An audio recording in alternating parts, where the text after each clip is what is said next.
In this class we will learn how to apply standard drilling to parts using the Hole Wizard command, which is the SolidWorks drilling assistant.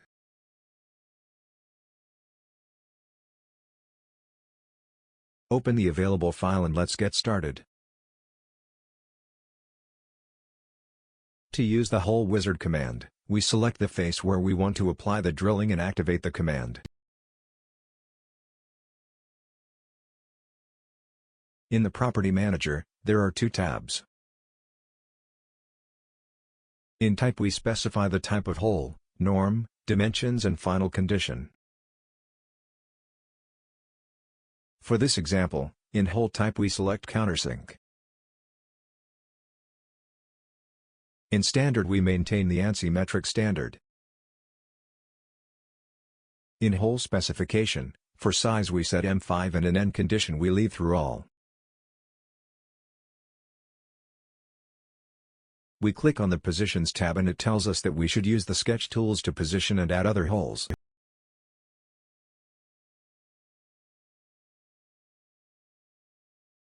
See that when you move the mouse over the face of the part, the preview of the hole is shown. Moving the mouse over the circular edge, the center is displayed, and we can click on it to position the first hole, setting it completely.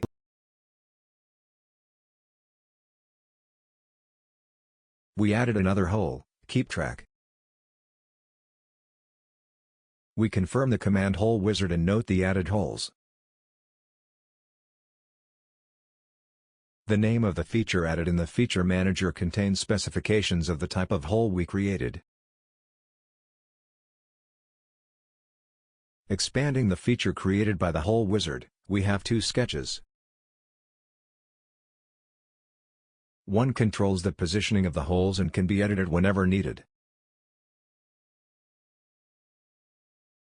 The other controls the characteristics of the holes and should not be edited manually. As the characteristics have been added according to the standard we chose, so when editing them, this hole will no longer belong to the standard specified previously.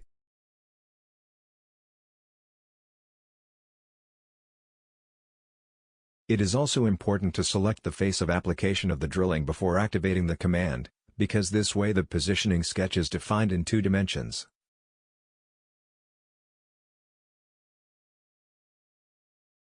Otherwise the positioning will be performed with 3D sketch, which will not be worked in this course. We completed this lesson, where we learned the concepts and procedures needed to use the SolidWorks Drilling Wizard.